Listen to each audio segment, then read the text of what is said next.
Margie and I dedicate this episode to our beloved city of Los Angeles. Speaking of alcohol, we're in Sutton's closet, and Avi appears from around the corner like a creep, but he's adorable, so I love him. Pre-planned bit. Yep. Yeah. It's time to take A Therapeutic Dose, a prescription-strength reality TV podcast that explores the intersection of reality TV and therapy. Possible side effects may include entertainment, strong emotional reactions, and/or laughter. Here are your hosts, Ramona Ramirez and Margie McGee. Hello, everybody, and welcome to A Therapeutic Dose, where we meet at the intersection of reality TV and therapy. I am Margie McGee, and with me, as always, is my dear friend and co-host. Hello, Margie. I am Ramona Ramirez. I can't tell you how good it is to see your fucking face. Dude, I can't and tell how you grateful I am Same. to see your face. Same. And to be in my home because it's safe. I am very lucky, and yeah, I'm so glad to see you.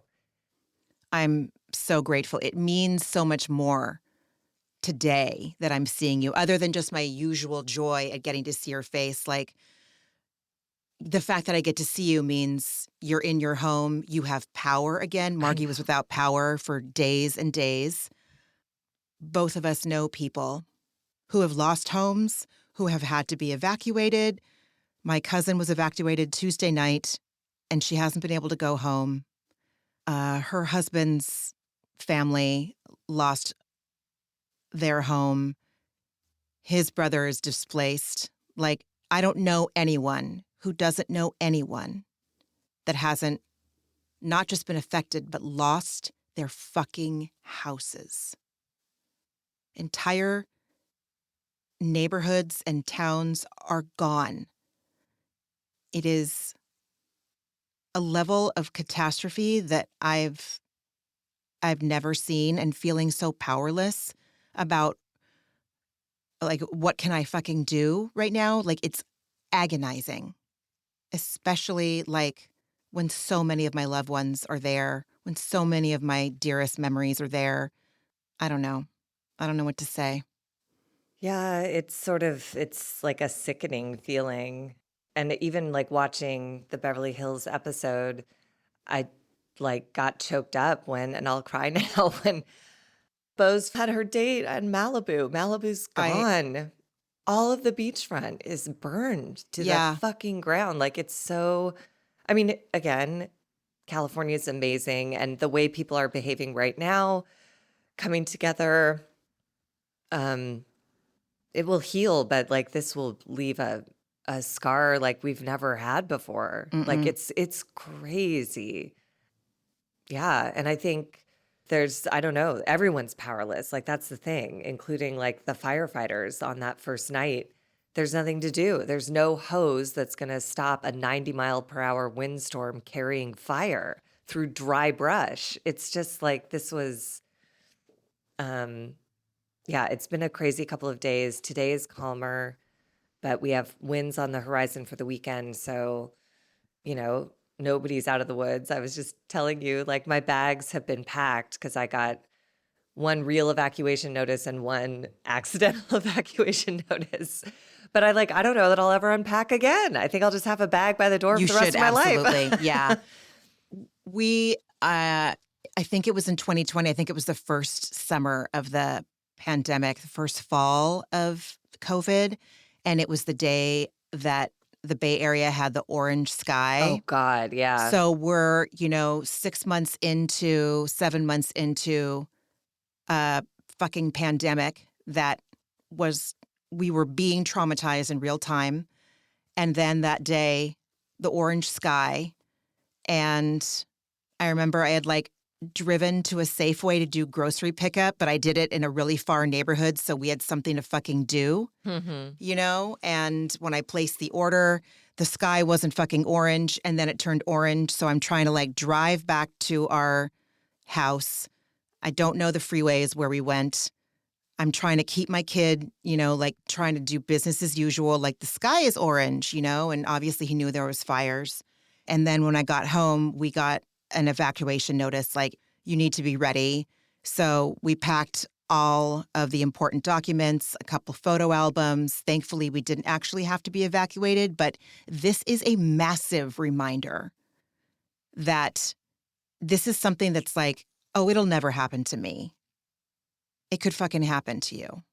And Margie, you were just sharing that like your sister lives in Atlanta and it's snowing there. Like sticking, like her kid made a snowman. Yeah. Like a whole with plenty of snow to spare. Like Georgia. It looks Georgia. like it looks like she lives at the top of a mountain today. It's crazy. I mean, it's beautiful, but it's insane. It's and insane. They declared a state of emergency. She's at home. The schools are closed. Like because Georgia can't handle feet upon feet of snow. That's not their climate. But it is now. Anything is anyone's climate, apparently. Anything is anyone's whatever. climate. Anything is anyone's climate. That's 100% what I'm trying to like. I just, bottom line is I have deep, unyielding, boundless love for my city and everyone there. I wish just rapid relief and rapid healing and rapid returning to homes and rapid. I just know that LA is going to stand up and rise up and like support each other. I just know it. I know it. I really hope so. I really hope so. Oh, I hope so too. But there's going to be a significant grieving phase here. Oh, so many families are displaced. It's just, it feels catastrophic, but I know because, I mean, what is miraculous is the wild expanse of these fires and the devastating but minimal lives lost. Each one is a huge loss, but the fact that 100,000 people were evacuated and we've only lost 5 lives so far is like, especially because these swept through populated neighborhoods. Like, it's not going through a forest. It's like, this is, the last I anyways. saw, it was 10. Oh, no. See, I didn't look at the confirmed. news this morning. Well, fuck me. I just like, I have no. And I know it'll get worse because smoke inhalation will be terrible. And I know. I've been like texting my cousin nonstop. She's been at my uncle's house. Thank God. I just adore my uncle. And like, I'm so glad they had a place to go. But like, I've been texting her nonstop and I feel so terrible because like, I don't want to bog her down. I don't want to be like, I don't know. So I'm relying on the news because I just feel, it feels like quasi-invasive to be asking people all the time, like what's going on. Well, we don't know. That's the thing with fire is it's like, because on whenever it was, 2 days ago, I don't know. My power went out pretty immediately when the wind started and it was out for a couple days, but I was fine. And then all of a sudden at night, the fire starts in the Hollywood Hills and I get the get ready to leave notice. My friends got fully evacuated. So they came here, sat in the pitch black and freezing cold because it was suddenly, it's just like fire is real unpredictable. And so basically all of Los Angeles County is on a red flag warning, meaning like be packed and ready to go. And we'll give you as much heads up as we can. If an ember blows to your doorstep, you just gotta go. So it's a weird, it's just a reminder of like, no one's in charge. Mother Nature's in charge. Like every government can do whatever they want with their laws and their rules. But in a moment like this, nobody can be like, no, fire, stay back. It's like, I'm going to do what I want.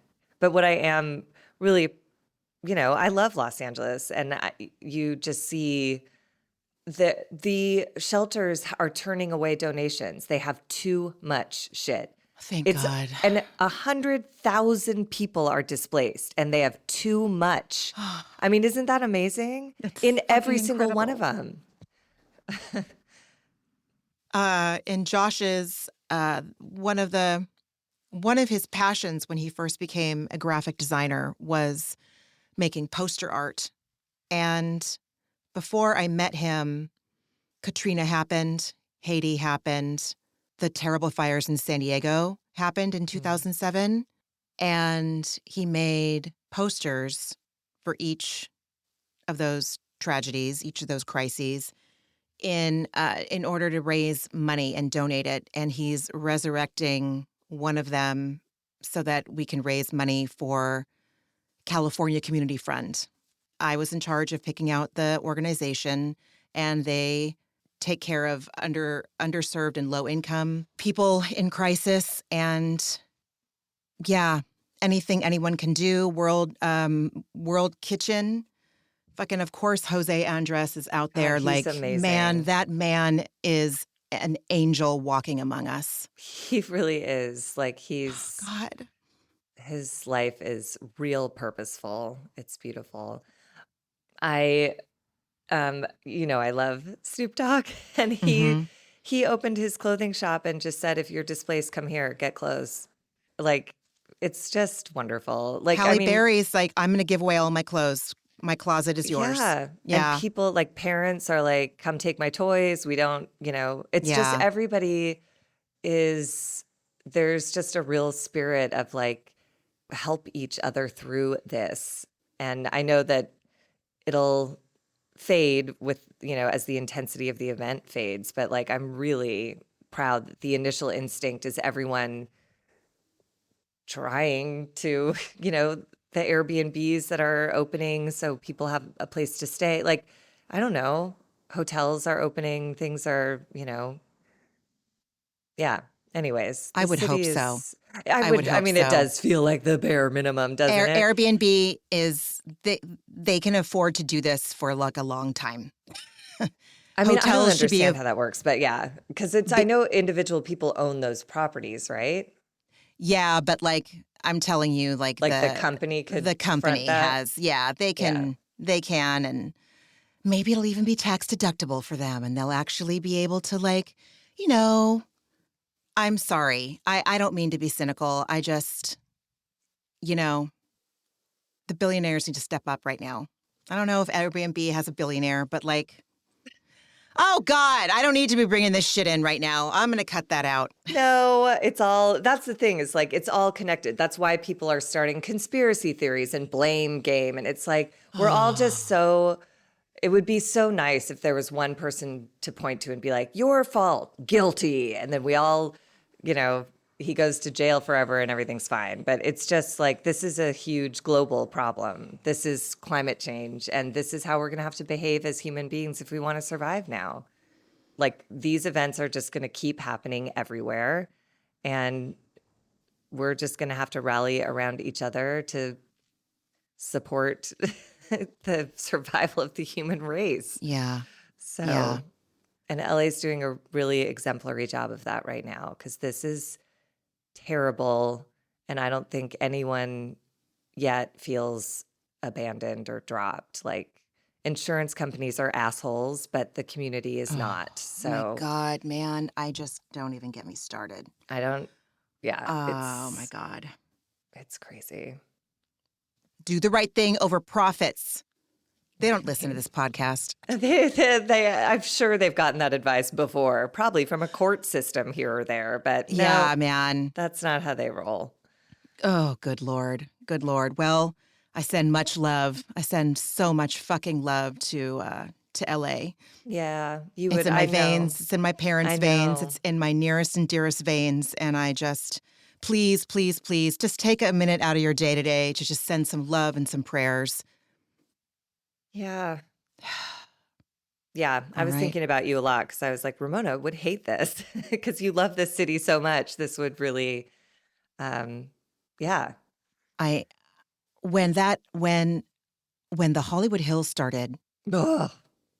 and they were saying, the boundary was Fountain and Hollywood, I just talked to my sister. I'm like, how many times did we drive Fountain and Hollywood? How many fucking times? And I was like, oh my God. Oh my God. It's not like a little piece of fire. It's not like structure's on fire. It's like the hill is cartoonishly blazing. Like, it's crazy. I sent you that picture where it's like, yeah, it was shocking. And Margie and I used to hike Runyon Canyon.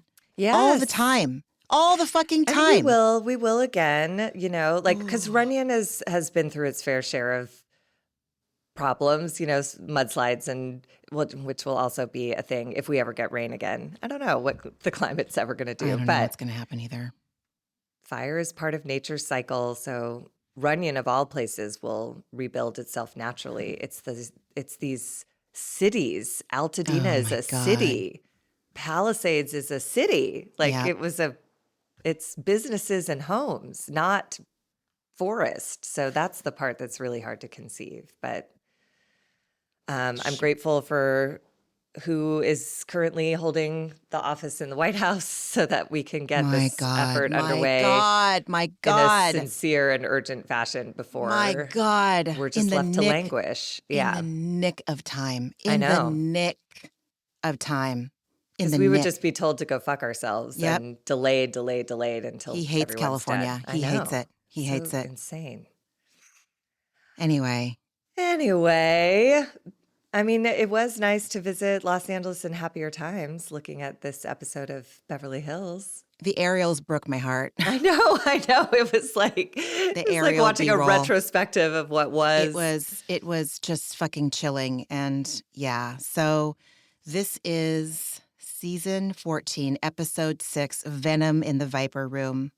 We start with Garcelle and her son Jade, and they're looking at his modeling shots. And Garcelle mentions she was one of very few ethnic models when she started out. And she names Iman, iconic, Beverly Johnson, iconic, Naomi Campbell, iconic. And her son problematic. goes, sure. Sorry. But model-wise, for Yes, someone in the modeling absolutely. industry to say, Yes. I don't know those people, I was Yeah. like, I'm old. It's official. Like, dig my grave. It's time. People said they didn't know who those models were. That's what her son said. She named those three that's women. right. That's Iman, right. Beverly Johnson, Naomi Campbell, and Jade Oh goes, my I don't know those God, people. dude. And the subtext was, I don't care. And I was like, now I'm of the age where I'm like, know your history. They were the original supermodels. Oh, believe Come me. on, man. Believe me, yeah. Get a Herb Ritz book. Dude, get a Herb Ritz book. Educate yourself. But he doesn't care. He's just a beautiful boy, and the picture was lovely. And I loved the picture of them. It was luminous, luminous. So then we go to Dorit watching Phoenix Kemsley do her ballet dance. She's really good. And she is really good. Like, legitimately, like, great turnout from the hip, not the knee. Really good spotting technique. Excellent pirouettes. Excellent pirouettes. Great posture. Beautiful port de bras. Like, she's really a good dancer. She was a really good dancer. And I don't agree with Dorit's choice to keep the kids sheltered. We've talked about that ad nauseum in previous episodes. I don't need to go into it again. But she seems like her kids really know that they can rely on her. And she's a soft place to land for them. And I feel like I get the vibe that she's only turned it up in her current circumstance. So, well, and it's something I that, see like, you, Dorit.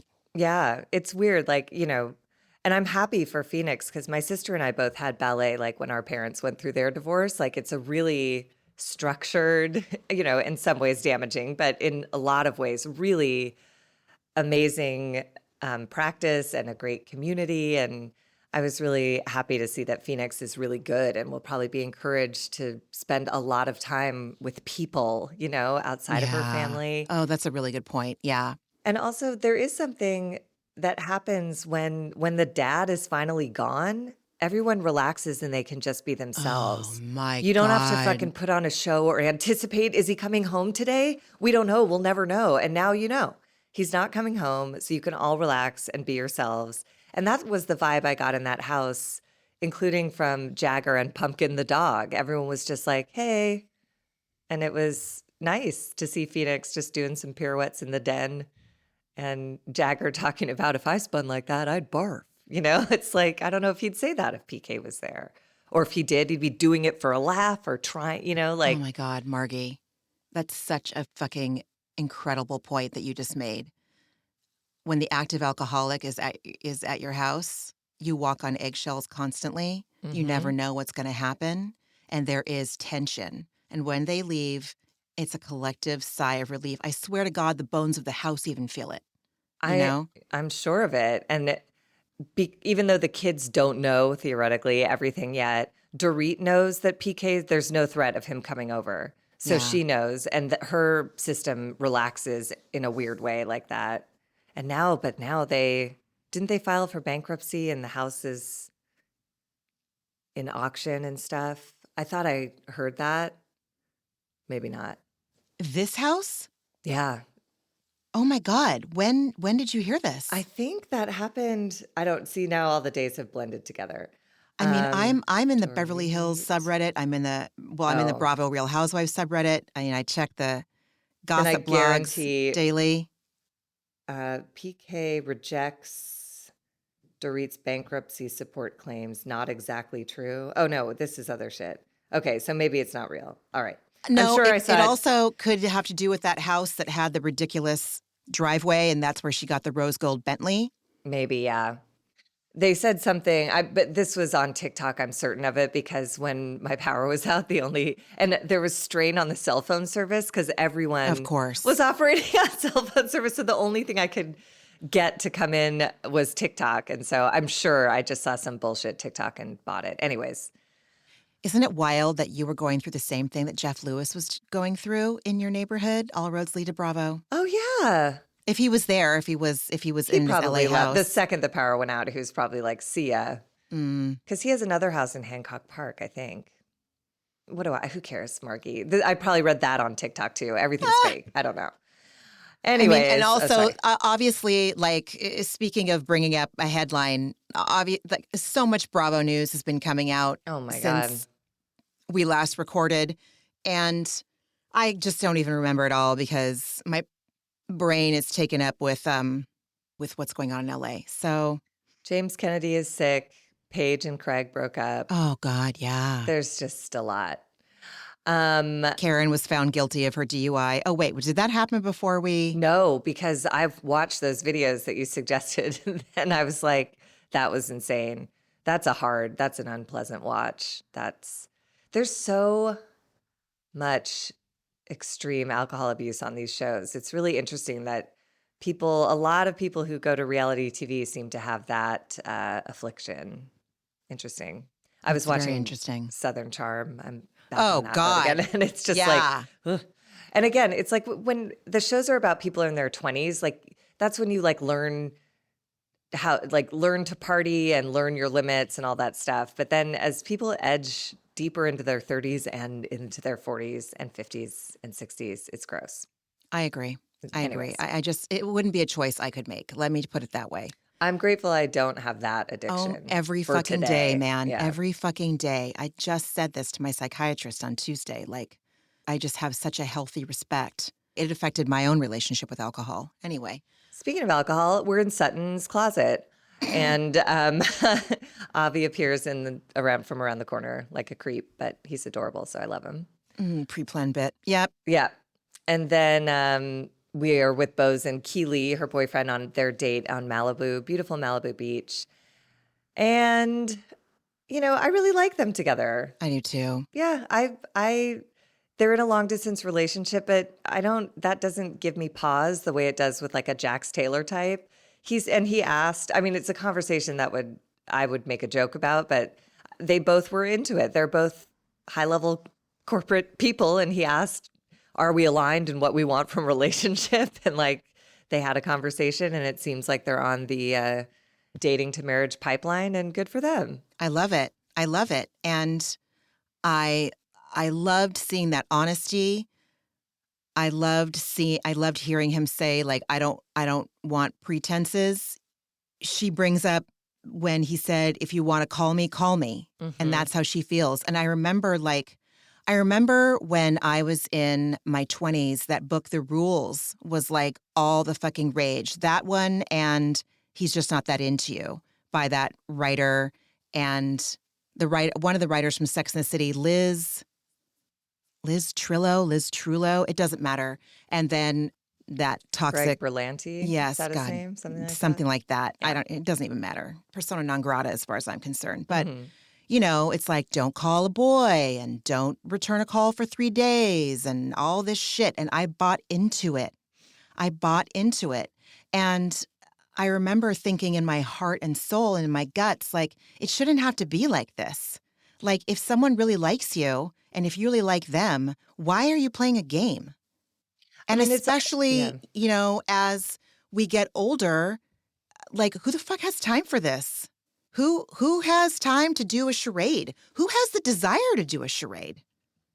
It's all the old like boomer misogyny stuff One that's hundy. fortunately dying out now. But what I learned in therapy, which was a revolution to me, which is like anyone that you date should have the same rules as your friends. Do you wait 3 days to call your friend? No, call your fucking friend if you want to. Like that's how it, and that's the level of comfort and intimacy you should have with a romantic partner too. And like that in my upbringing and what was on TV when we were kids, it was a separate thing. Your friends are one thing where you go to relax and be yourself. And then you put on your best clothes and your best attitude and your best behavior to go interact with a boy until they marry you, and then it's Mad Men and you become an alcoholic. Yeah, all of your planning worked, as Right. if anyone can control what's going to happen in a relationship. Like if someone is meant to be with someone, no matter what you do, you're going to be together. So and like vice versa. exactly, You can get married to someone, you can force someone down the Yes. aisle, and it's not going to last. Right, right. That was the plague of my generation, is that people were like, you have to be married by 30. So a lot of people got married by 30, and then it didn't work, and that's painful, you know? is. So anyways, but this did make me go like, oh, because it's the Ramona and Josh story, because he's in San Diego and she's in LA. Yeah, and we talked on the phone every day, and Yeah. this was before like texting was like hardcore. I don't even want to say that texting and calling was like even 50-50 at that point. Like maybe while we were at work, but if we were on our way home, we would talk in the car. That night we would talk. You know, it was the last person I talked to before I went to sleep and yada, yada. We probably talked in the morning. And yeah, like I have to say that really it did make me feel safe. Like when she's talking about loving Keely's consistency, if he says he's going to call, he calls. I don't have to wait. He texts me from the gym. He tells me how many reps he's done. Yes, give me the details. That's how you build trust. Agreed. Co-signed. It's my experience. Yeah, shout out to my husband. He works hard in every aspect of his life.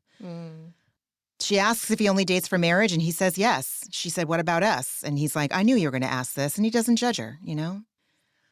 Oh, then we meet to Dorit and Erica meeting at Pally House, and Dorit's parents have arrived, and she's so glad, and I bet she is. And what a great example of calling for help. Like, you know, when Yes. you're falling apart, it's time to ask for help. And she called in the reserves and they were right there. And she said Phoenix was the lead in her ballet shows and she killed it. And I believe it. And then this is all sort of like ramping up and rehashing. Dorit and PK have their first therapy session coming up on Monday. And this was a little bit of a bummer. She blames PK for starting these toxic exchanges and she just reacts. And I was like, well, we all have personal accountability. But my takeaway was it's good that if neither of them can communicate in a healthy way, it's very good that this relationship is coming to an end. So, I mean, I feel like she doesn't know that, though. I feel like she doesn't want to live like they were living before, but she's totally not ready to be done with him. And I remember being told this so many times when I was struggling to leave a relationship or wondering if it was the right thing to do. And I'm sure you told me, I'm sure my other sponsors told me, you know, like you'll know when you know, and when it's time to leave, you'll leave. So like just try to relax right now. Like you don't have to figure it out. And as someone with such crippling anxiety and someone that came from an alcoholic home, and this could be a human experience. I just don't know what it's like to live that experience without those things. And so I can only talk about how it affected me. And like, I'm not saying it's going to be without pain. I'm not saying it's going to be easy, but trusting is really the only thing that you can do. Humans are fucking complicated. But then Erica Jane says, like, you don't have to leave, especially since he's sober. Gotta leave a little room for him. You can't slam the door in his face when he's sober. And I took a lot of issue and umbrage with this, as I'm sure you did too. I mean... Yeah, I just didn't understand that. I'm like, whether someone's sober or not, if you're dynamic doesn't work, you don't have to do anything. I mean, Dorit came full circle within like 3 scenes, because you're right. Here she is like, I'm not sure I'm totally done with him. And Erica supports that. And then in the next scene, she's like, I'm lawyering up. This is not going to go well. And let's fucking go. Battle time. So, seriously. And like I've said about PK this entire season, I'm not sure he is what I would consider sober yet. There may be an absence of the substance. He may not be drinking. I acknowledge that the absence of alcohol, the absence of the substance is the tip of recovery, but it's just the tip. I don't, but done, I guess. I don't know.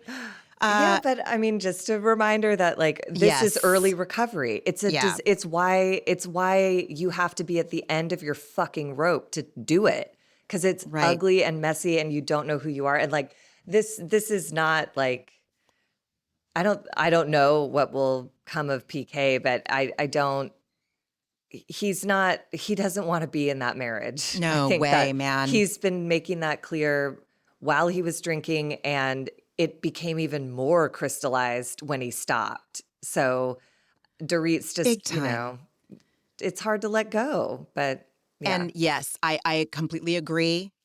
I completely acknowledge that he has just begun his journey with recovery. But yeah, like the fact that he's still blaming Dorit a considerable amount for his issues, at least that's what we're seeing. Yes. Is not something that an emotionally sober person would do. I guess that's what I'm saying. No, like when there's so much blame going on still, he's not getting it. Yet, I remain open. I mean, it's the whole, he has to go through all the steps. Like, you know, like you said, or as my sponsor would always remind me, the substance is only mentioned in the first half of the first step. Oh, and the rest of it is a spiritual malady that requires all of those humbling ass actions to like get it resolved. And I'm with you. I'm not sure if PK is up for that. But we'll see. I mean, we'll see. We'll see, man. Then they pivot to talking about Kyle's diamonds and denim party that allegedly took place the night before. And Erica Jane says that Dorit was on fire. And then there was the flashback to Dorit calling Camille Grammer a stupid fucking see you next Tuesday. And Erica Jane approved. And so did I. Yeah. And so did I. Dorit talks about how she's let, and I appreciated this language. She said, I've let a lot of people mistake my kindness for weakness. Mm-hmm. And then Erica notes this pattern of Sutton kicking people when they're down. And I hadn't realized that it's true. Either. As each one's marriage broke up, Sutton was awful to them. It was Erica's, it was Kyle's, and now it's Dorit's. As soon as their partnerships start to falter, she gets in there and absolutely just levels them. It's really creepy. I hadn't even put the marriage ending. Yeah, because it was Erica connected. And Tom when that started to fall apart. Right. And then she beat the shit out of Erica and then punished Kyle last year and this year too. And now it's focused all eyes on Dorit. I don't know what that's about, but Erica, I'm not saying she deserved it, but I'm not saying that. Okay, again, I can't say that. I am not judge, jury, executioner. She was and still remains to me unsympathetic. I totally agree. And I don't necessarily find Kyle sympathetic at all either. No. But it is curious that when these women are in unsympathetic positions and on the verge of losing the thing that has defined their whole lives, Sutton is right there to make sure that they don't have a safe place to fall. Wow. It's what pretty issues gross. does she have to deal with her own marriage ending that are clearly still... Yeah. She's like or the layering... role of women, or I don't know what it is with her, but she's really on each of them as that moment in time comes up. So that was fascinating. I'm starting to see Sutton through. I've taken off my rose-colored lenses and I put on my clear glasses and I see her. I get it. I get where you're coming from and where you've been coming from. Well, and it's a since she joined progressive this, illness. It's getting harder and harder for her to hide. Yeah. That party at the end, you can't tell me she wasn't drunk as she microaggresses Bose by calling her eloquent and then saying, I have a wide vocabulary myself. A wide vocabulary? What are you talking about? You're drunk. As she drinks her kid's cocktail, not kid, but like, she's drinking grapefruit juice cocktail and vodka. Like not even real grapefruit juice, like kid grapefruit juice. Yes, but I I am like it, but I know what I'm doing when I'm drinking it. I'm not drinking real juice. But I'm of the mind that there's just enough juice in there to give it color so it doesn't look like straight vodka. I don't think if you took a sip of that, you'd be confused what was in that glass. You're right. And then we pivot. Anything else about that scene? No. Yeah. Garcelle and Jade and Ashlyn and Oliver and OJ are in the car on the way to her beach house. Is so goddamn That cute. baby is edible.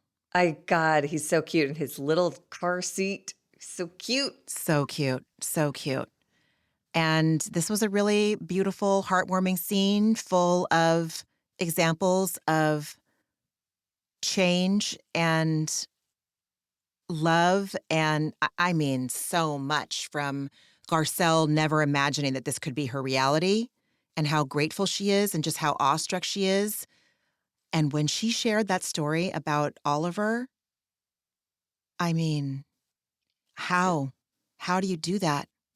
When Josh and I were watching, I know what she did was the right thing, but my Just God, in case how excruciating. anyone didn't watch, she talked about Oliver's battle with addiction and that he was homeless. And one night she heard noise in her backyard, turned on the light and saw it was Oliver completely possessed by his addiction, trying to break into the pool house, begging her to let him in. And she did not. And she said it was like the hardest thing she's ever had to do. But she imagines that perhaps being cut off from his whole family, not being able to see his brothers, maybe that was the motivating factor in finally getting him to get clean. But she talked really freely about the fear and the guilt of the experience of doing that, and that it's not without consequence. She said, which I thought was so interesting and just vague enough, she said something to the effect of Oliver had a lot of catching up to do in life. So once he recovered from his addiction, it does seem like that little baby boy put a fire under his ass to get it together. She even said it. Yeah. She credits her tough love. And that, for people that haven't heard the term, you're not familiar with the term tough love, it's often used in recovery spaces and mental health recovery spaces where it's like you do what Garcelle did. Not coming from cruelty, but coming from like, I can't help you anymore. And I am going to, if I do that, I'm going to continue to enable your self-destruction and I can no longer be a part of that. We did have to ask my dad to leave when I was a teenager. And I thought it would be really easy, but they can be manipulative. And he was contrite and sad. And I had to look him in the eye as a child. I think I was 16. And say, I don't want to live with you anymore. And our therapist had gone through what we should say and how we should say it. And it was excruciating, and I still remember it very vividly. Yeah, I mean, it really is like it's I don't know if Garcelle is in Al-Anon, but that's like the way she handled that is exactly how that program would prescribe. And I go to a lot of those meetings and I hear a lot of parents telling those stories. And it's I can't imagine how hard that is either. I don't have kids of my own, but my niece and nephews and godchildren, like I don't know if they came knocking on my door, I don't know the level of resolve it takes to know that it's true though. You enable their demise, at a certain point, helping them sends them deeper into the thing that's going to kill them. So. And while I acknowledge the 3 C's that they teach in Al-Anon, you didn't cause it, you can't cure it, and you can't control it. I don't know if I'm getting them in the right order. And I'm not saying this to place blame, however it might come across, but like my dad's family definitely, they were of the ilk of blood is thicker than water, And no matter what, you don't turn your back on your family. I reject that wholeheartedly. I reject it. I believe that if your family is toxic and not interested in changing their behavior, I feel like it's okay to turn your back. I feel like it's okay to turn your back to save yourself. I wonder if them not practicing tough love, to their detriment, man, like to their detriment, the lengths they went to save my dad from his I mean, but if you don't know any better, like I didn't know any self-destruction. Yeah. better. I don't think my Yeah. mom or anyone else did too. You cover for them, and like I didn't realize that that was an unhealthy choice. Yeah. I thought you just get in that lizard brain of like I just need them to be safe right now. Mm-hmm. And it's hard if without any understanding of addiction, I couldn't have conceived of the harm that was actually causing. Yeah. So I was really impressed with Garcelle having done that at all and still being so close to how painful that moment in time was. And I imagine that will be something that affects their relationship positively and negatively for the rest of their lives. Yeah. And it's heartening to see that they now, it's clear, it's palpable that they cherish each other. And it Yeah. was also palpable with how loving Oliver is with OJ. Like, I know. I'm never one to listen to words that grown-ups say to their kids. I look at kids and how they are with their parents. Do they look at ease or do they look alert, hypervigilant? Do they seem relaxed or anxious? I project still, but like, that's what I look for. Well, and Oliver was really sweet. I don't remember exactly what happened, but OJ, the baby, dropped something and he's like, that's okay, I'll clean it up. Like it Mhm. was super, I don't know. He just, as if that's, by the way, for everyone who's wondering, that's how fucking low the bar is for good dad behavior on my end. He didn't yell and scream and Good blame his point. child. And I Holy just realized saying that shit. out loud, like, that's Holy shit. that's the only normal way to react to Right, someone, a right. baby dropping food is to be like, A that's baby okay. dropping food. Exactly. Oh, Lord. Then we go to Dorit's, and this made me laugh so hard. Dorit, her mom is making a fruit tray, and Dorit's like, oh, Mama, you always get the best peaches. And the mom goes, I got them at Costco. And Dorit was like, oh God. Made me laugh. So funny. And then Bose arrives in like a blush pink Porsche or something, some fancy ass God, it was custom sports gorgeous. car. Yeah. Yes. And they head outside to talk. And Dorit reveals that PK came into a 4-hour therapy session on a mission to fight. And eventually he just yelled, I want a divorce, and stormed out. So that's how that's going. And that's when Dorit said she now knows she needs to lawyer up and get ready Yeah. for battle. Like he's not going to participate in co-parenting or amicable separation. I was so disgusted. I was so disgusted to learn this. I don't want to be married to this woman. Here's again, like he's making all of these plans without letting her in on it. He's got it in his mind what he's going to do. And the respectful, kind, loving, recovering thing, in my opinion, would be like, hey, I've been doing some thinking. This doesn't seem like something that I just need space from. I think it's time I need to move on, as hard as this is, but I want, to let you know where I'm at. He's not telling her shit. It's not clean. It's not kind. It's disrespectful. And PK continues to give me no reason to respect him or empathize with him, whether he Yeah. has a disease or not. But to that point, I don't know why Dorit feels blindsided. Yeah, exactly. That to me was like, we saw the dinner you had out in a public place where Right. you guys were both, you called him fat and he I called agree. you. Like, it's like, this is a horrible dynamic. And 4 hours deep into couples therapy, I'm not sure what caught Dorit by surprise, but, I Anyway. guess, yeah, who knows. And now back to talking about Kyle. Bose brings up Dorit and Kyle's relationship, wondering why Kyle invited Camille to the party, which made me think of you. And Dorit laid it out, saying this isn't the first time Kyle has called in Camille to do her dirty work. And, you know, the most fucked up part is that Kyle didn't tell Dorit that Camille was coming. So clearly Camille was a plant to needle and fuck with Dorit. And Dorit is fed up. I'm fed up. I'm beyond we fed all up are. with Kyle. And Camille made such a bad showing that it's like, Kyle, choose a better deputy, because that was an atrocious display. So embarrassing. It was embarrassing. Her outfit was embarrassing. Or the way she talks is embarrassing. The fact that she loves Brett Kavanaugh is embarrassing. She's a total, I don't use that word either. But in this instance, I understand why one would. She's ridiculous. Bless her. Bless her. See you next Tuesday. Why heart? I'm sorry. God.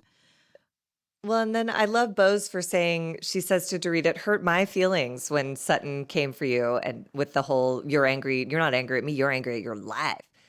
And Bose makes note of the contradiction of Sutton saying, I'm here for you, and then weaponizing Dorit's vulnerabilities in the next breath. And in light foreshadowing for what once again occurs at the end of the episode. I just love that Bose said she's never seen people go at it like this, like these women do before. And she doesn't know if it's passion, delusion, or psychosis. They don't let anything slide and they throw it in each other's faces. I get that we are watching these shows specifically to watch that kind of stuff unfold. But I love the fact that she is being honest about what it's like to be in that. Yeah. And I don't think that this woman is capable of doing what they do. You know? I doubt it. She's been too successful at too high a level. Yeah, to be, 'cause dude. The reason a lot of people wind up not moving up to a position like hers is because they get drawn into bullshit like this. It's everywhere. It's in line at Starbucks, for fuck's sake. But yeah, that's true. I don't know if Bose can be dragged down because she has too much perspective on it. She's just so clear on like what's important and what's not, and what's bad behavior and what's not. And I loved her interaction with Sutton at the end in that party where she's just like, she's not going to suffer a fool. Exactly. Bose says that's the hard part about being about friendships is being vulnerable. And to me, that is the greatest gift of my dear friendships. They give me the safety to be vulnerable. They don't shy away from my vulnerability. I'm ecstatic when my loved ones are vulnerable with me because I hope that it means that I'm a safe space for them. And I endeavor to be a safe space for my friends, a soft place to land, a refuge, what have you. What is the point of being friends without vulnerability? Puff, puff, pass. Fucking love Bose, man. Yeah. I love her. Speaking of Bose and fires and all that stuff, her beautiful Malibu beach house burned to the ground. That's right. And I don't know, did you see her post where she wrote about how she had to get it? She had to use a fake name so that they wouldn't realize it was a single widowed Black woman buying a Malibu beach house. The lengths she went to secure that property, it was beautiful what she put into decorating it, and it just broke my heart. I'm not going to lie. Whenever I went into Malibu, I was like very conscious of the fact that I had more melanin in my skin and a name that ended in easy. I'm not going to lie. Like, you know, and I would code switch back then. Well, I think she even said in that post that she'd tried to get a few other properties with her own name and identity and was denied. And then suddenly, miraculously, when she's able to find another way in, suddenly she's approved. So disgusting. It's not great. Disgusting. But it did break my heart. Absolutely. Anyways, now we're at Erica's house with Martyn Lawrence Bullard. He brings his book to promote and then sages her space. And then he goes through the house and critiques everything. And I was just in no mood for this bullshit. I don't know. I didn't like him. I thought he was mean. And I thought he was cutting and shitty. And I hate that attitude. Like, I recognized him. You may not have $1 billion budget, but we'll do our best. I was like, you're a fucking bitch. Like, don't take the client if you're going to treat her like shit. I mean, she spun it like, oh, you're going to go back to your roots and work with nothing. I don't know. He has been around the interior design scene in LA for I remember him from like the early 2000s. And yes, he has built an empire, but I don't take him seriously. I never have. I've never taken that man seriously. I mean, I appreciated his thoughts, but I was like, I could tell you that fixture's ugly. I could tell you this would make a lovely setting for a Moroccan lounge. Like, I don't know why you're so special to be like, this is disgusting. You're Erica Jane. You shouldn't have trash like this. It's just rude. I don't know. And I'm also like hypersensitive to like people coming into someone's personal space and being shitty. There's a way to get excited about changing it without shitting on what's already there. Mm-hmm. Erica says that she names some of his most, noteworthy celeb clients, and she includes Khloe Kardashian, and then says anyone with great style. And I was all, Khloe Kardashian? I'll pass. Agree to disagree. The Nene gif, the painting one where she's painting at a fucking Color Me Mine knockoff, and then she like looks to her side like, okay. Oh, God. I mean, great style. It's just, but that's the thing. It's art. It's like, it's to taste. So you don't get to tell me who has great style. I've never seen Cher's house. Maybe it's great. I like Chloe's house, but it's never struck me as style. Like Bose's house, when both of them have a real look to them and a real, like, that's a style, And, love him or hate him, Jonathan Adler is a style. 100. Restoration Hardware is a style. But, like, I don't think of Khloe Kardashian's house as being anything recognizable at all. God. I can't even, she has sweets and flowers out, but I don't remember a damn thing about the design of the house. I just remember bad Photoshop and hands that looked extra long, whatever. This was just like a fucking design fantasy circle jerk between the two of them, and it made me annoyed. Like, if you want the stink of Erica Jane on you, Martyn, like, be my fucking guest, That's the other thing, like, be careful. It makes me side-eyed him, too. I don't think he has scrupes. I think that scruples are not part of his design wheelhouse. I think he was there to promote his book and to remind people to call him. I don't think he gives a shit about this project, and he probably knows he won't get paid. And he just has to hope that she doesn't send him to jail for it. Isn't that what happened with that designer? Marco. Right. She didn't pay someone to do the work, and then somehow the designer wound up in jail? Yeah, because she contested she took the credit card statement and was like, oh my God. And then, and she kept saying, like, you don't have to invoice me, but then she used it against him. Jesus. And he went to jail, couldn't adopt their child. Yeah, like, I can't. And I have more to say about the Marco stuff when we get to the Viper Room. Well, shall we get in glam for it? My God. Sutton's going to be a real Angelino now because she's going to the Viper Room. Margie, is a trip to the Viper Room, nearly 32 years I was just going to say, after like, it opened. In 1994, absolutely. Is that the gateway? Right. It's not on the radar at all. So. I had a really fun night there back in 2003. And I have this. That sounds right. That's peak time to have a good night there. From what I've learned about ADHD and how it manifests in women is that you remember dates, you remember numbers. I remember what I wore that night because I loved that outfit so fucking much. And I just used that handbag that I used back in 2003 to go to the Viper Room. I used it on New Year's Eve. I don't believe that it's, in this day and age, a gateway to becoming a true Angelino, though. That's insanity. Well, and it's insane. Just like, I don't know. The Viper Room, never in a million years would, if you showed me what all of those women wore and said, where are they going? The last place I would pick is the Viper Room. The Viper Room was like a punk club. Like, it's where you go in your, like, shitty jeans and a tank top smoking a cigarette. It's not where you go in, like, a sequin dress with heels and pantyhose. It's like, I don't know what was going on. Yeah, it was definitely a middle-aged table. God bless. I say that with love as someone who's firmly planted in middle age. Sure. But it happens to all of us, but, like, yeah. Not the Viper Room experience that would be captured in, like, a photo book, Probably not. we learned from Garcelle's package that Erica Jane is being honored by the GLAAD Association. And to bring back Marco, someone on Reddit started a discussion like, why is GLAAD platforming a woman who stole from and framed Marco? Yeah, like, I did find that kind of disturbing. I didn't sus. understand at all. Yeah. Erica Jane and, oh, yeah, but God, Garcelle. She made out with Johnny Depp, and I know that it's a progressive disease and it was a long time ago, but like, that is not a flex now. No, I do not know why you share that with any pride. That was a really weird choice. Oh, God. Oh. And then Erica is getting her glam done and she FaceTimes with Dorit. And Erica reports she is not performing tonight, just standing on stage. And then we flash back to a rehearsal with Mikey saying, this is a single release party, not a performance.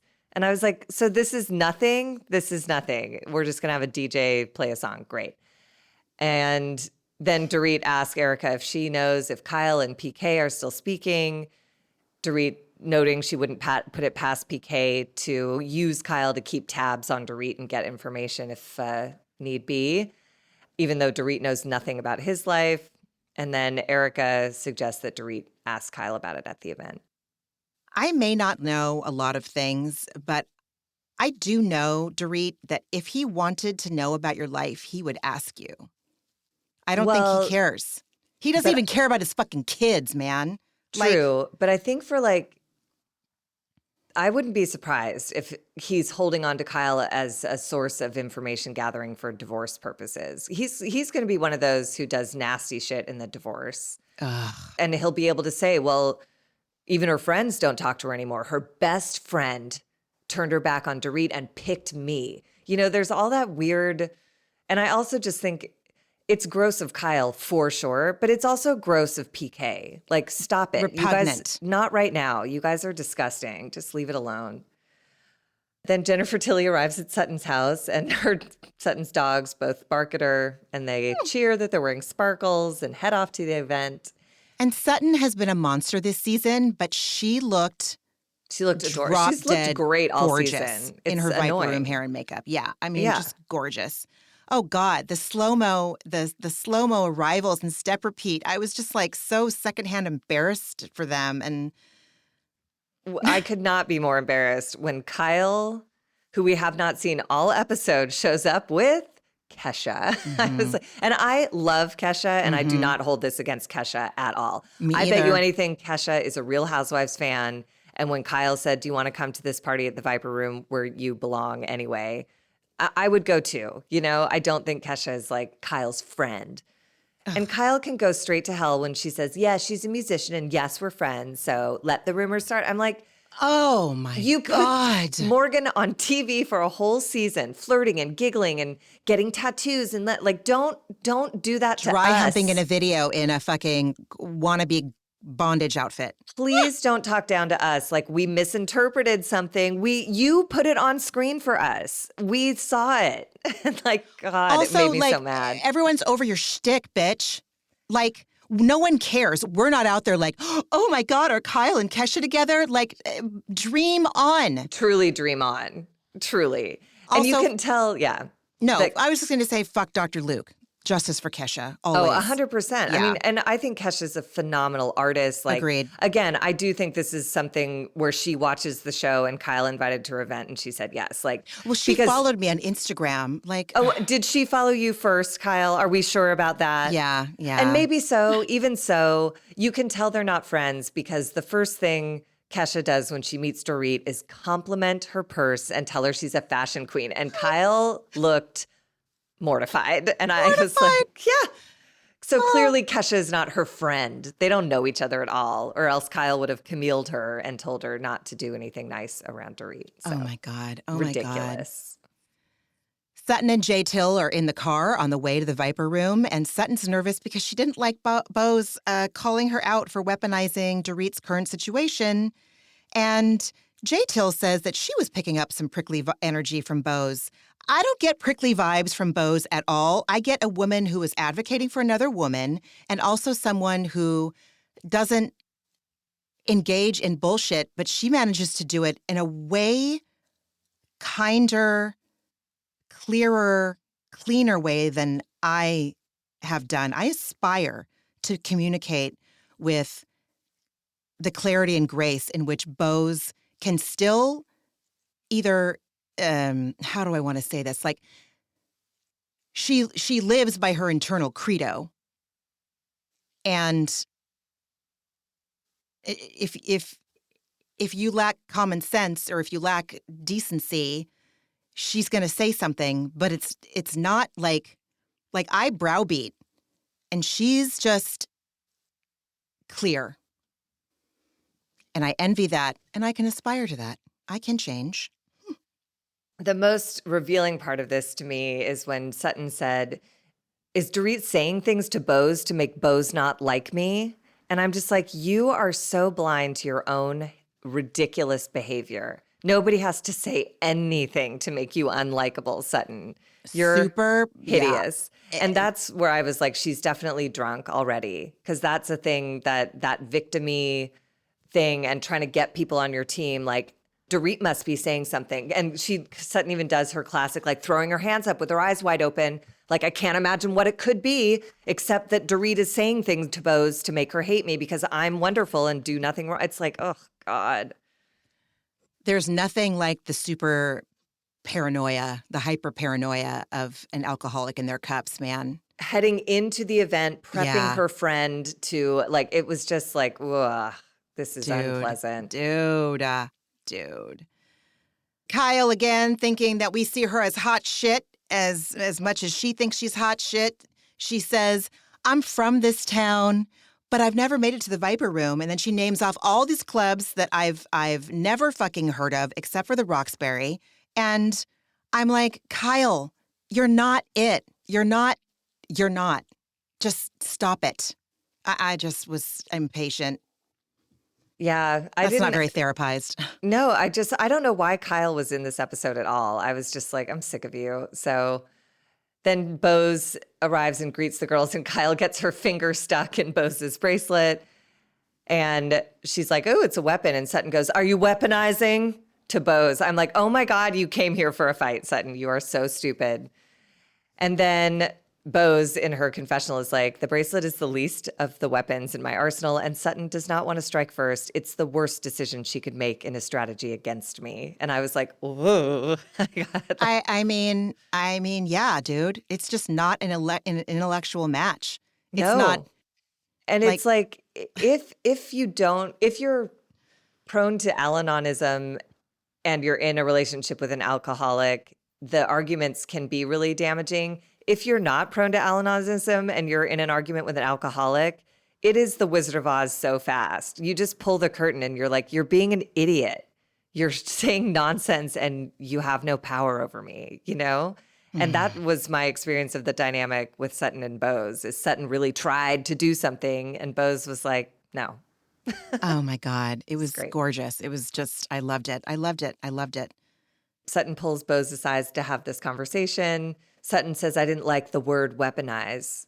And that's where I wrote, Sutton's definitely drunk. And then Bose kind of mansplains weaponize, which was a weird moment where she's like, you take something and fashion it to hurt someone else. See, I loved it. I love that she was like, she repeated it. And I was wondering if it was like some corporate strategy that she'd picked up along the way. But I think I'm going to try it. Like, she's like, I didn't like the word weaponize. And Bose said, you didn't like that word? Like, I loved it. And she explained why she used it. I didn't think it was mansplaining. I think that she was like, ma'am, you don't understand why I said this. I'm going to explain it. Or maybe it's that thing of like, I just want to make sure we're both working from the same definition here. Yes. What I understand weaponized to mean is this, and I chose it because it meant that. And Sutton was like, yeah, that's what I hated. Weaponizing doesn't mean that I'm calling you out on your bullshit. What you said was rude. What you did was a low blow. That is not weaponizing against you, Sutton. That is factually what happened. Well, Sutton, I think, took offense that Bose considered Sutton's attack of Dorit weaponizing. And Sutton said, I didn't mean for it to hurt her. And Bose said, but it did. Mm-hmm. And that's what I mean by, like, if you're not in an Al-Anonic dynamic, when you're talking to an alcoholic, it's very simple. You just say, like, you didn't mean to hurt her, but it did. And then period. And you don't have to go like, it's amazing. That's what I admire about Bose. What you just said, it's simple.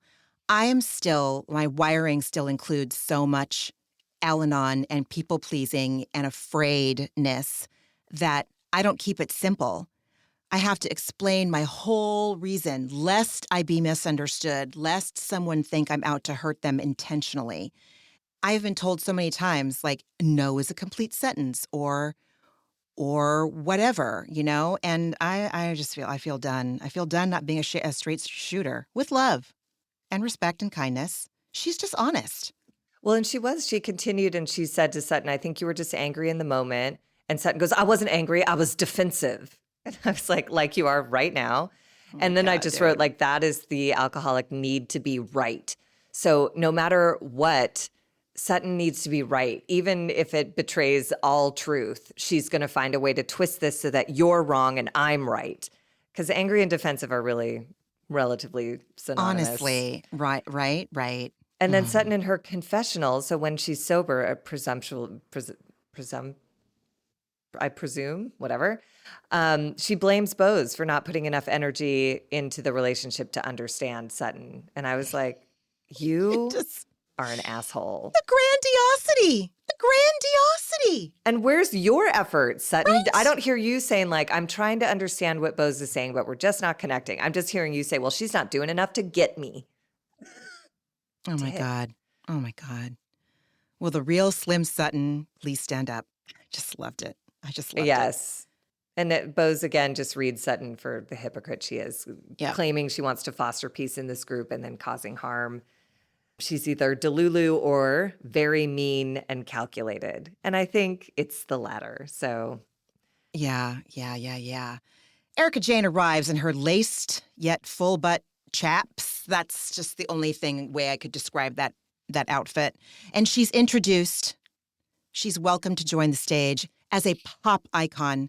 Again, Kyle, no one thought you were an it girl at the clubs. And Erica, I didn't know who the fuck you were before you joined this cast.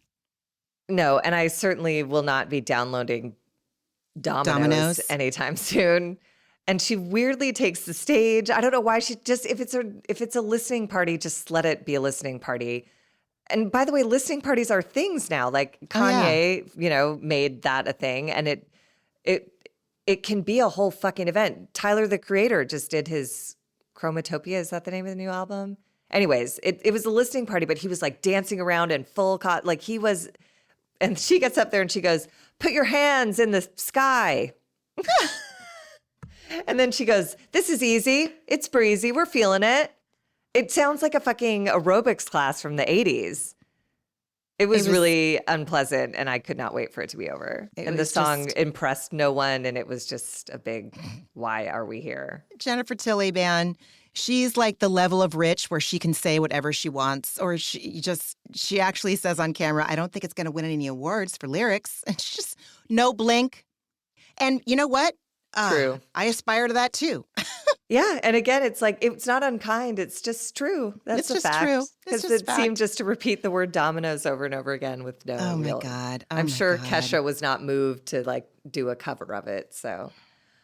And then the girls are all sitting at the table together, and here we go. Dorit tells Kyle that PK is in an unpredictable state of mind and she is on high alert. And that broke my heart because that is the alcoholic Al-Anon dynamic in one sentence. Yep. She says, I don't know what the hell he can do, and she's curious if Kyle is speaking to him. Kyle claims her friendship with him is just memes and jokes, but she certainly has communicated with him within the last week, which I actually expect means within the last few hours. 100%. She was so uncomfortable that I was like, you're clearly doing this on the regular. And Dorit thinks it's weird that Kyle is engaging with PK when she and Dorit are not even talking. And she goes, it's just not okay. It's not okay.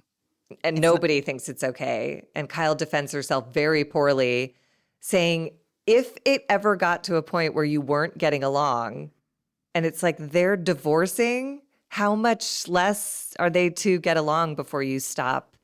And then she goes, I'm a girl's girl. I would stop texting him and side with you. I'm like, that's not none of your behavior. Yeah. The fact that she says, we're getting divorced, you know? And Kyle's like, well, I didn't know that. We haven't spoken. And I was like, are you insane?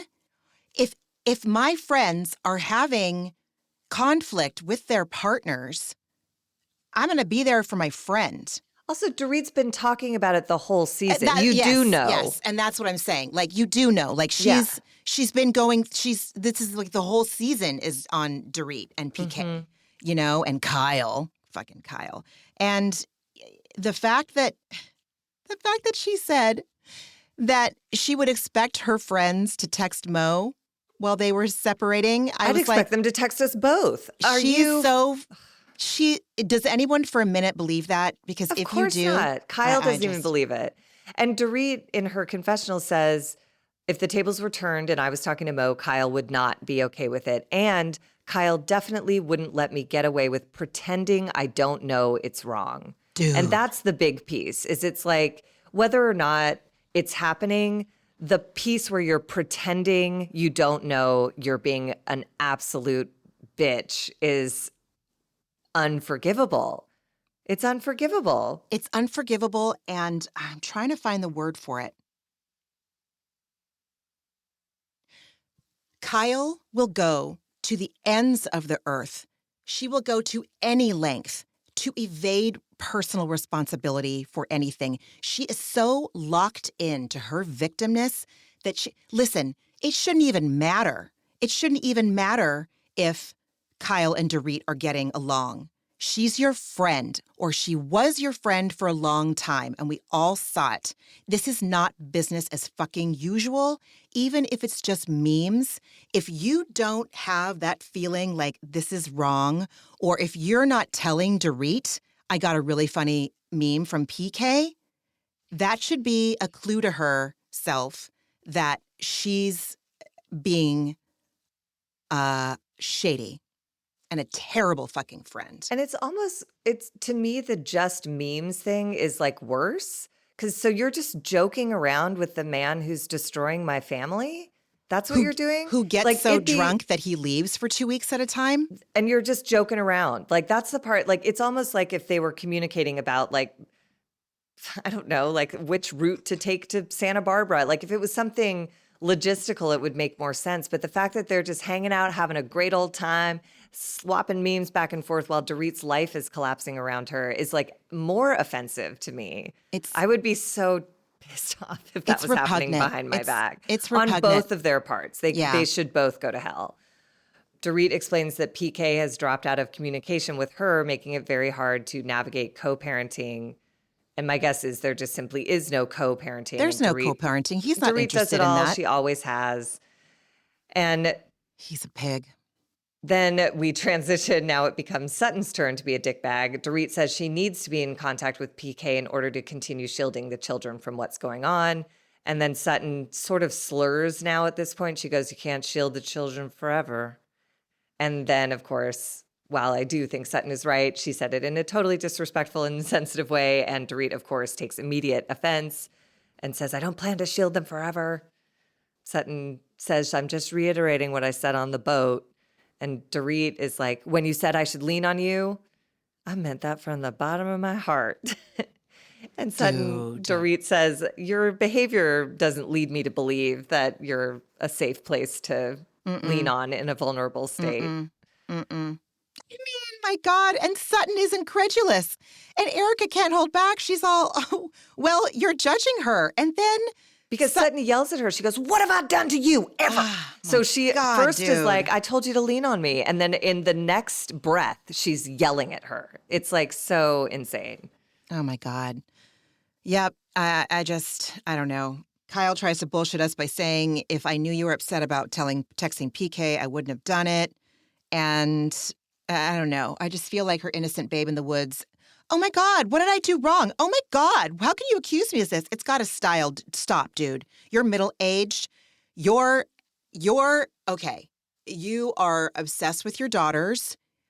You love being a good mom, and you're acting like a fucking asshole. And I believe that you know you are a willing participant and absolutely on board with what you're doing, and you're not fooling anybody with your faux surprise, and fuck you. Well, and the way that she shuts it down with Dorit saying, she said, if it bothers you, even the memes, and the subtext is like, My you God. hysterical, hypersensitive, Yes, exactly. overreacting psycho. If even the memes bothers you, you poor dear, then I'll stop. She says, I don't need to do that. Oh my God. And then we go to Kyle's confessional where she's like, are you serious? Like, where did this come from? And it's like, she's separated and preparing to divorce a man who she was open about having problems with for over a year now. What do you mean, where is this coming from? And then You're so rude. And then she says, and honestly, PK has been a better friend to me lately. And I thought, again, she is caught in her hypocrisy. What is it, Kyle? Is it sending memes that makes you a good friend? Is that why PK is a good friend to you? Or are you just like fucking lying that it's just memes? Or is the definition of a good friend to you just someone that sends you fucking good memes? Which is weird because the whole season started with her Amazon Live saying Dorit exaggerated their friendship. Exactly. So Exactly. which end is up? And also what a gross fucking thing to say. And she Gross. just said that to hurt Dorit. And PK is not a better friend to her. And I hope actually that they are great friends and Kyle can be called into whatever court cases PK faces down the line. She can be a character witness or whatever. I hope it ruins her life. But yeah, I just thought Kyle was just unbelievably awful. She was only on screen for like 15 minutes and I was like absolutely out of my mind, enraged with her. This woman is going through a divorce. You literally just went through this 1 year ago. And this is how you're coming at her? Actually, your husband's better friend to me than you are, honestly. Disgusting. What the hell? No shame. How can she look at herself in the mirror? And you know what? I was going to say, I hope she's cringing while she's watching at home. She's not. She's not. I'm going to start accepting what I can't change, and I'm going to start seeing it for what it is. She is. She's gross. She's repugnant. And if that's a friend, fucking pass. Kyle. Well, and Kyle screams at Dorit, I'm done. I am done. And I love Dorit because I wrote, that's so vague. And Dorit goes, I need clarity. And Kyle mocks her and goes like, okay. That was so disgusting. And I was like, so disgusting. What are you done with? You didn't say what you're done with. It's only fair that Dorit asks. And Kyle said she's done trying to fix it with Dorit. And Dorit just goes, as am I. As am I. So there's nothing to fight about. It's so great. And then Kyle just getting a last little dig in says like, okay, then quit being so fucking bitter. Misogynistic as fuck. Oh my God. And Coded again, as fuck. Her divorce, she literally just had the therapy session where she learned the divorce is happening. Like she's in the most compromised, sad state right now. And this is how you're like, I just can't believe it. I can't believe it. How self-centered. I hope at the end of this that they don't reconcile. I hope at the end of this, Dorit realizes that she can do better. And you know I'm not a fan of Dorit. But in this, for what she's going through, and she's showing her vulnerability, and she's not trying to like play act with her friends, and she's not afraid to express anger and raise her voice, I really hope that she knows that she's better than a fucking quote-unquote friend like Kyle. She's a fucking monster. Dorit says the rules are different for Kyle and everybody else, and it's true. It's true. Yeah. And she can't see it, and it's just fucking vile. It's repugnant and vile. I think she just can't accept the change in the relationship dynamic because I think Kyle knows everything she's doing is wrong, but Dorit of years past would have found a way to go along with it. And this Dorit is raising her voice, calling Kyle out directly, and Kyle is cussing and losing her mind. Like, she's never this unhinged. And now, I mean, Kesha is going to watch this back and regret showing up with Kyle because that is not the person you want to be aligned with at that table. I don't want the stink of Erica Jane on me, and I don't want the stink of Kyle Richards on me. No. That Bar One. I used to go to Bar One. Oh, that's the other thing that happened. Cynthia's husband got sentenced to 18 months in prison for tax evasion. Oh, yeah, that's right. He had Bar One, right? I don't know. Oh, no, maybe that was something else. I don't know. Anyways, lots of Bravo news. All roads lead to Bravo. All roads lead to Bravo, man. All roads lead to Bravo all day, every day. It's like once you see it, you're going to see it everywhere, honestly. What else did you watch this week? I'm not proud to admit that over the break, I binged 90 Day Fiancé Last Resort Season 2, and I don't know why I watch it, because it's like there's watching a train wreck and then there's watching people that are making decisions based on trauma. It makes me so uncomfortable, but at the same time, I don't know. I couldn't look away. I mean, it's literally like the only show I haven't watched. Just don't even start it. Just I don't even won't. start it. It'll make me too upset. It's upsetting. I understand the subject matter, and I just can't touch that. I can't watch like the actual iteration, like the OG satellite, just the regular straight 90 Day Fiancé. Like I can't watch that. I can't watch that one. But Last Resort and The Single Life are like slightly more palatable. It's like Bachelor in Paradise or whatever, right? Like it's a little lighter spinoff. Yeah, I'm done with The Bachelor, by the way. I've now Fair. made it through 2 seasons without, no. This will be the first season that I don't watch. I don't give a fuck. And then what else? New York, Potomac came back this week. New York came back this week. I couldn't watch Salt Lake City on Wednesday. I couldn't watch it for a distraction. I couldn't watch it. I couldn't stomach. I couldn't watch anything but KTLA. I couldn't watch it. It'll be there this weekend if I feel up to it. But no. No. How about you, friend? Well, you didn't have any fucking power this week. So. I did not have power, so I watched a lot of TikTok, a lot of puppy videos, which was really soothing. But I did watch Southern Hospitality premiered at the beginning of the year, and it's great. And it's starting this whole notion of the Bravo-verse, the worlds colliding, because the Joe Bradley's affair with Luann enters the storyline, and I don't know, it's fascinating. Ooh. And then that was Southern Hospitality, and then I'm also watching Southern Charm, just because there's friendship breakups going on, which I always find are underserved on TV. Yeah. And so I'm really curious to watch people navigate those because they're heartbreaking. It's often more devastating and drawn out letting a friendship actually go. But I'll also be curious to see what happens because the friendship that's crumbling is Craig and Austin and Shep. But now that Craig is single, I wonder if his friends will be there to support him or if he'll wind up, because he's so adamant, I'm done with the bar life. I don't live there anymore. You will never see me at a bar. If you want to be my friend, you come here. And now I don't know. But I also wouldn't be surprised if he meets someone on Raya and is wifed up in 3 weeks. I think he really wants I agree. to settle down and have a family. And I thought the same thing. Yeah. I also watched a lot of Below Deck Sailing Yacht.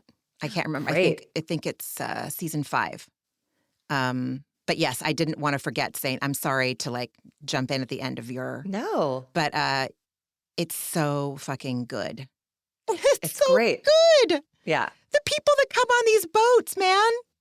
Some are great and some are just oh my God. Yeah. Where's your shame? Checked at the dock. Oh, Jesus.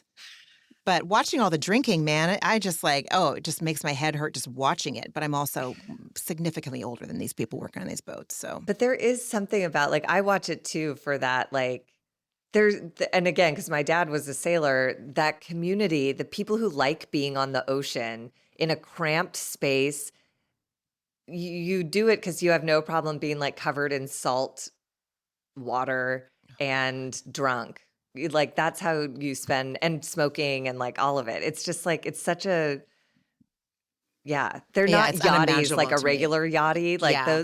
That's even a class level up. These guys are just literal sea dogs, and it's fascinating. Their bunks are just, I can't. It makes me uncomfortable just watching. Not because it's messy, but just it's so cramped. It's so cramped. There's nowhere to put anything. The bathroom sink can hold 2 toothbrushes, and that's it. Ew. It's crazy. Ew. Ugh, and just on the water constantly, you're just always bobbing up and down. Nope. Not the life for me. Mm-mm. Pass. Yeah. And what was your antidepressant? Seeing you right now, talking to my cousin every day, knowing that people are going to show up for their community, their communities. And yeah. And my family, and we're safe and we're happy and we're housed, you know? Yep. Yeah. Yeah. How about you, friend? I mean, prior to the fires, the start of the year, I started with my niece in town staying with me. That's And that is right. like the most direct hit of antidepressant you can get. It's like an Mm-hmm. IV drip for however, from the second I pick her up to the second I drop her off. It's just like a constant joy to have her in my space and to hang out with. I just adore her. And we had a really great visit. I had a great time with her. And then, then she left and then the world got caught on fire. And I will say, like, I'm obviously like, truly, when my power came back on, it was like a spiritual experience. Like, I couldn't believe, I was like, when the heat kicked on, I was like, oh my God, I have everything I need. And I really do. I have a roof over my head. Nothing around me immediately is on fire. I had heat in the winter. Like, it suddenly was like, and then the first thing I did was watch Bravo. I turned on the TV and I was like, oh God, I want to get caught up. And I just felt so like, and I'll take it for granted again in the future, but like in that moment, I was just I couldn't stop feeling thankful. And that's not always my default. Like I do gratitude lists for the purpose of training myself to remember what to be grateful for when things are going wrong. But like in that moment, I literally was like, oh my God, I'm just like happy. And Evelyn was snuggled up next to me. And it was just like a wonderful night. And I am so moved by how many people have reached out, like you consistently checking in as, to make sure things are progressing in a way that's working out for me and inviting me up there, and if I hadn't had to drive through flames, I probably would have come. And just also random people coming out of the woodwork. This woman who I did a writing class with in Paris years ago reached out, ex-boyfriends, college friends. Like this, it's one of those things where like, I don't know, I can convince myself that I'm not making an impact on people or it's whatever, that kind of bullshit. And then this happens and random people just want to make sure that like my body is like safe and out of harm's way. It was really meaningful. So yeah. And my Irish friend, before the fire started, she was on the Citizen app and she's like, the Citizen app is reporting there's a body on Crescent Heights and 6th. And I just wanted to make sure it's not you. And I was like, thank you for calling. Oh my God, that's so morbid. It's so Irish. We both started just burst out laughing because she literally called with urgency to make sure I would pick up to be certain it wasn't me that was like dead on the street down, half a mile down. God. But I love that. Like there's also that like culturally, that's just like a thing that I understood why she was calling, and then it led to like a lovely conversation. But it also, as you know, I have this fear that I'm like, I live alone right now and that I'll die and no one will discover my body for weeks on end. And these past few days, there've just been this influx of people who I can keep in touch with. And I will do that because it matters to me that they thought of me. And I always have all of these people on my mind. You do. It's just nice to have been connected through, it's always terrible that it takes like some massive tragedy to start those connections. But I'm grateful to know that if I died in here, someone would notice, or not. Or it's also fine if they don't. If a gas leak happens and I die and no one notices, that's also fine. But it's alleviated some of the obsession on that stupid fear.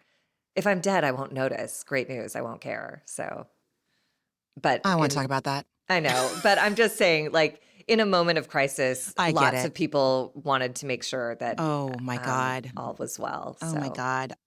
I know I wanted to go down there too. And I'm like, well, I can't fly down and I can't drive down. Like I can't get nowhere.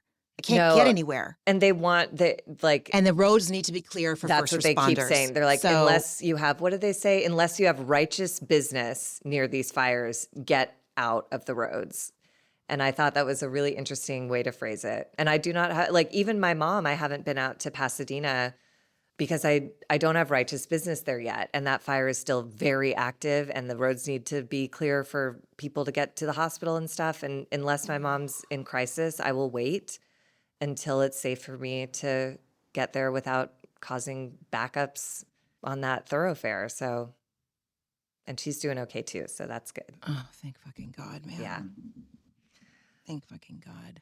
I send boundless love, boundless thoughts of healing, boundless thoughts of I'm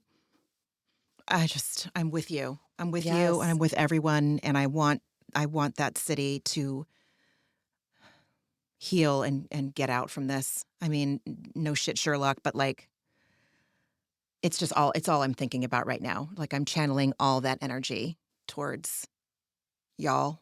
Yeah, and I'm sending it right back to your family members who are dealing with like ultimate loss, and displacement and, it's going to take quite a village to repair this mess. I look forward to connecting with your cousin when everything settles a bit so I can help them however they need. It's so sweet, And Margie. Oh I'm my God. here and I love her. I know. Yeah. And she loves you too. Yeah. Cousin, if and when you listen to this, no pressure. Jesus Christ, you got a lot on your plate. I love you. Dina strong, Madre strong. Whatever you need, man. I tell her this all the time. Yeah. And I'm here as your satellite, like Oh, if there's God something bless, she says you man. can do, send me to do it, Oh my God, Margie, that's so sweet. Yeah. That's so sweet. Thank you.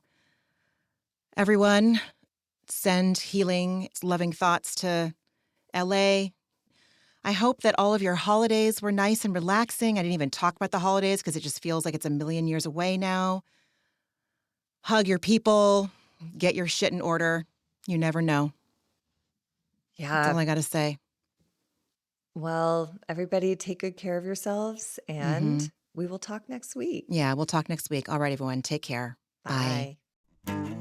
Ramona and Margie are obviously not doctors and do not provide medical advice. Their content is intended to be used for entertainment purposes only. It is not intended to be, should not be interpreted as, or used as a substitute for medical advice or a diagnosis of any health or fitness problem, condition, or disease, nor a recommendation for a specific test, doctor, care provider, procedure, treatment plan, product, or course of action.